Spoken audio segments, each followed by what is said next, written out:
أسرع يا حبهان أسرع، فأنا خلفك وأكاد أصطدم بك. وهل أنا بطيء بطبيعتي يا هامور؟ إنه ذلك الصندوق الذي أحمله. أهذا هو ما يثقل حركتك حقا؟ يا إلهي، شكرا لك يا هامور، إنك أفضل بحارة السفينة. أسرع إذن ولا تعترض طريقي.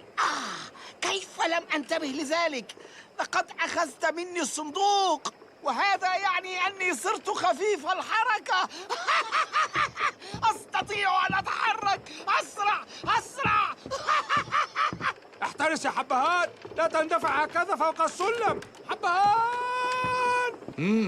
أنتما تلهوان إذن. هذا ظلم يا مرجان، لماذا تخصم من أجري؟ هذا جزاء الاستهتار أثناء العمل. لم يحدث، أقسم لك.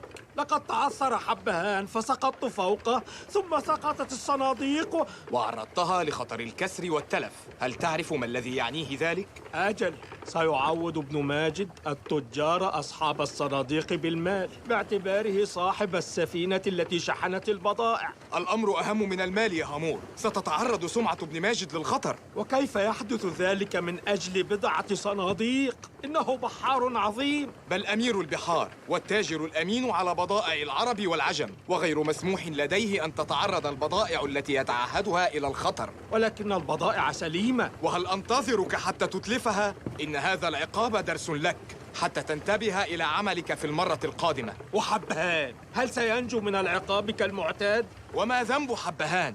لم يكن يحمل شيئا، لقد وقعت البضائع من يدك أنت. يا لك من محتال. وهكذا تكون كل البضائع قد تم تفريغها، وقد وصلت سالمة بالكامل يا كبير التجار. يا ابن ماجد، إننا لا نحتاج إلى تأكيد بسلامة البضائع، فكل التجار يفدون إليك من كل مكان لأمانتك ودقة مواعيد التسليم. وما توفيقي إلا بالله، فكل ما تعلمته من أبي رحمه الله أضاعه في خدمة التجارة ورحلاتنا البحرية.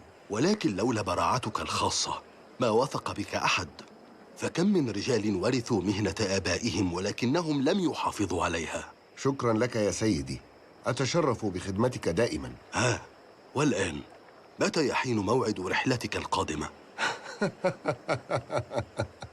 أنت متعجل دائما يا صديقي. إننا لم نذهب إلى ديارنا بعد وأنت تسألني عن ركوب البحر من جديد. هكذا نحن التجار يا ابن ماجد. أخبرني. سأفكر في الأمر. مولاي الوزير صفوان، ماذا هناك يا خطاب؟ جاءتنا رسالة بالحمام الزاجل تحمل خبراً طال انتظاره. أي خبر ذلك؟ جعفر يا مولاي. هل عثرنا عليه؟ أجل يا مولاي، رجلان في جلفار عثر عليه. يا بعد 15 عاماً، لكم كانت سنوات متعبة ومرهقة بحثنا عنه فيها في كل أرض وجزيرة، ولكننا وجدناه في النهاية بعد كل ألاعيبه. وماذا تنتظر يا خطاب؟ فليقبض رجالك عليه. لا تقلق سيدي الوزير، فلم يتبقى سوى أيام قليلة ويمثل الرجل بين يديك. السلام عليكم. وعليكم السلام. إلى أين أيها الرجل؟ أرغب في مقابلة ابن ماجد. ولكنه في قمرته ويبدو عليه الإرهاق، لابد أنه سينام الآن. إنه أمر هام يا ولدي، دعني أقابله، فلا وقت لدينا. لدينا؟ من تقصد بكلامك هذا؟ أنا وابن ماجد. كلامك غريب أيها الرجل. هذا رجل غامض ولكن تبدو عليه الثقة فيما يقول. حسن، سأدعه يمر. سمحت لك أنا البحار حبهان بالصعود إلى السفينة وطلب مقابلة الربان الأمهر ابن ماجد. ماذا؟ أين اختفيت أيها الرجل؟ ابن ماجد، ابن ماجد. ماذا هناك يا مرجان؟ يا لتلك الخريطة، ألن تكف أبداً عن الشرود أمامها؟ لا تشغل بالك يا مرجان. ماذا لديك؟ جئت أستأذنك في إبلاغ طاقم السفينة بالعودة إلى الديار وبدء الراحة الموسمية. ليس قبل أن يكتمل إفراغ المركب ويتسلم كل تاجر بضاعته. ماذا عن الرحلة القادمة؟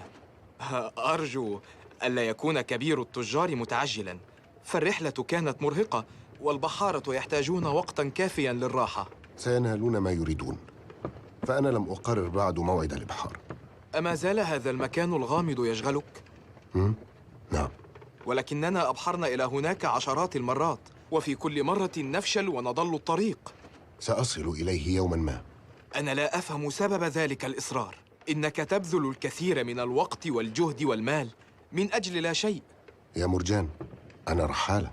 مهمتي الأولى هي استكشاف طرق الملاحة طبقاً للدراسات والأبحاث، والرحلة ليست مستحيلة، فقط تنقصنا بعض المعلومات عن الممر الآمن بين الجزر البركانية. ومن يا ترى يعرف طريق ذلك الممر؟ أنا. من أنت؟ السلام عليكم يا كبير التجار. وعليكم السلام يا سعيد. تفضل بالجلوس يا صديقي. لا أطيق الجلوس منذ أن بلغني الخبر. أي خبر؟ أتقصد مرسوم الضرائب الجديدة؟ نعم، وهو ما جاء بي إليك على وجه السرعة، فالوزير لا يكف عن فرض المزيد من الضرائب. هذا صحيح، ولا بد من موقف موحد ضد هذه السياسة الظالمة. وماذا تنوي أن تفعل؟ سأرسل خطابات إلى كبار التجار ورؤساء الطوائف المختلفة. هل ستدعوهم لرفض المرسوم الجديد؟ بل أدعوهم أولاً إلى لقاء جماعي وكتابة مطلب موحد نرفعه إلى الوزير. المرسوم يقضي بالعمل به بدءاً من مطلع الأسبوع القادم، بينما اجتماع التجار سيأخذ بعض الوقت. أعلم ذلك، ولكن لا أستطيع أن أنفرد وحدي بالرد على ذلك المرسوم. يجب أن أحصل على دعم التجار قبل أن أطلب مقابلة الوزير. أتفق معك، فإلغاء مرسوم كهذا ليس بالأمر الهين، لكني أرى ألا تذهب إلى الوزير، فهو رجل ظالم لن يستجيب لمطالبنا. إلى من أذهب إذن؟ إلى القاضي، رجل المملكة العادل. ماذا بك يا مرجان؟ يشغلني أمر ذلك الرجل الغريب الذي ظهر فجأة. تقصد ذلك الرجل الذي يجلس مع ابن ماجد في غرفته؟ نعم، هل تعرفه من قبل؟ طبعاً كان معي منذ قليل، وتوسل إلي أن يقابل ابن ماجد. وبعد أن طالت توسلاته قررت أن أجيب طلبه، فنظرت إليه ولكنه اختفى من أمامي فجأة، رغم أني كنت في منتهى اليقظة. أقسم لكما في منتهى اليقظة. أهو مثير للريبة إلى هذا الحد؟ لقد تحدث مع ابن ماجد حول طريق وعلامات، وبدا عليهما أنهما يعرفان شيئاً ويتكتمان عليه. ولماذا لم تبقى معهما لتعرف أكثر؟ لقد أمرني ابن ماجد بالخروج. إنهما يرغبان في إتمام الحديث دون أن يسمعهما أحد. لعله تاجر أو مغامر أو لا، هذا رجل لم أرى مثله أبداً، وقلبي يحدثني أن قدومه إلى هنا سيغير الكثير. يبدو أننا وصلنا متأخرين. جعفر ليس في بيته. ولكن بإمكاننا أن نختبئ وننتظر حتى يعود. كلا، لن يعود. وكيف عرفت؟ لقد لاحظت ونحن نفتش البيت أننا لم نجد أثراً لملابسه أو متعلقاته. أيمكن أن يكون قد شعر بنا؟ يبدو ذلك بالفعل، فقد أخبرني خطاب أن جعفر ليس هيناً بل هو ثعلب وداهية. وماذا سنفعل الآن؟ هل يمكن أن يفلت منا بعد أن عثرنا عليه أخيراً؟ إذا أراد الهروب حقاً فإلى أي مكان يذهب وأي طريق يسلك؟ هل يسلك طريق الجبل إلى الصحراء الجنوبية؟ ذلك الطريق الصخري الوعر؟ لا، جعفر رجل مسن، لن يتحمل وعورة ومخاطر الطريق. ربما ذهب إلى الميناء إذن؟ نعم، الميناء ليس أمامه إلا الإبحار شرقاً. أهلاً بك يا كبير التجار. أشكرك سيدي القاضي على حسن الاستقبال وعلى وقتكم الثمين.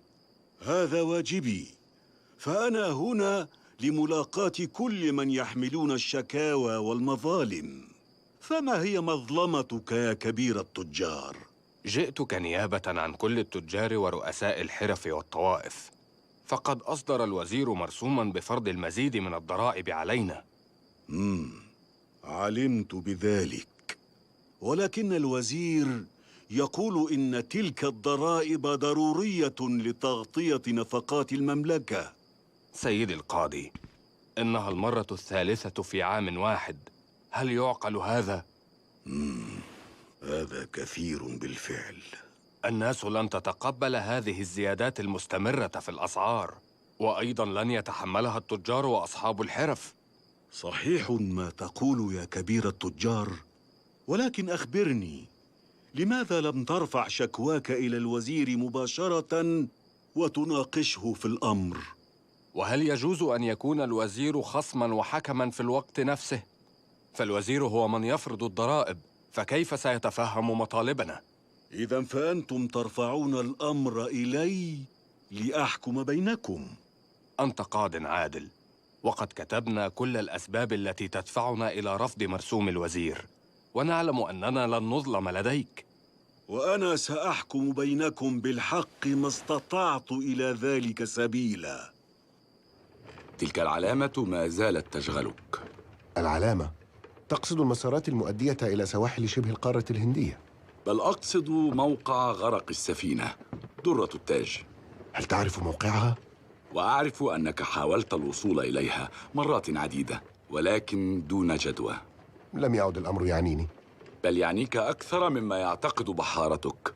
من أنت أيها الرجل؟ أنا من سيدلك على موقع السفينة الغارقة. تبدو واثقاً.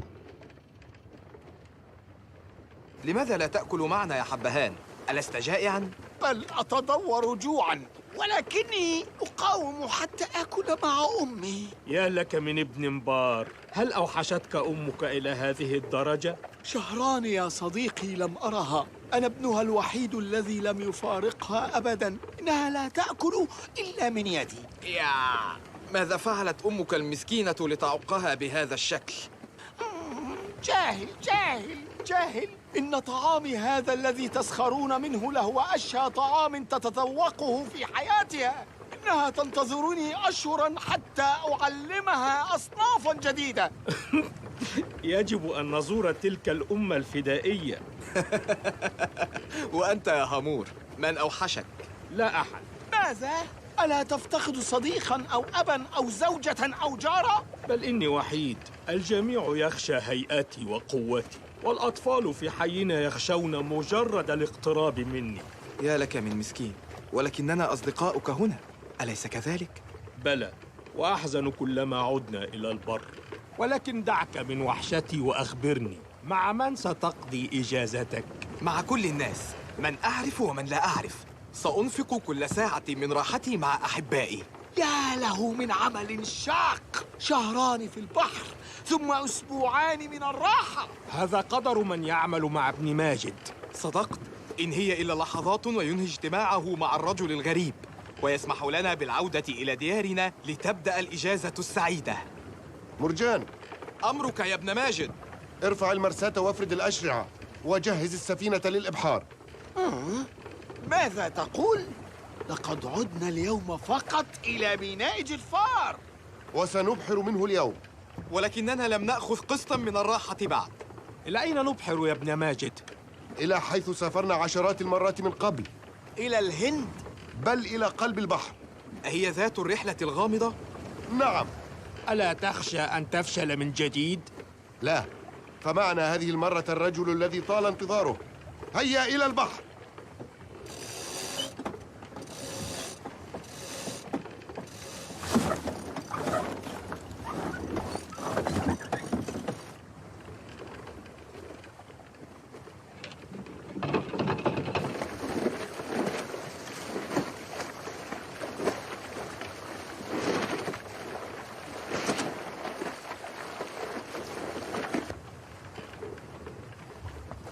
إنها سفينة ابن ماجد تبحر من جديد.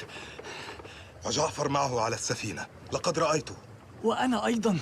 يا إلهي، سوف يقتلنا الوزير لو سمحنا له بالهروب. ولكنه هرب بالفعل. ليس بعد، سنلحق به.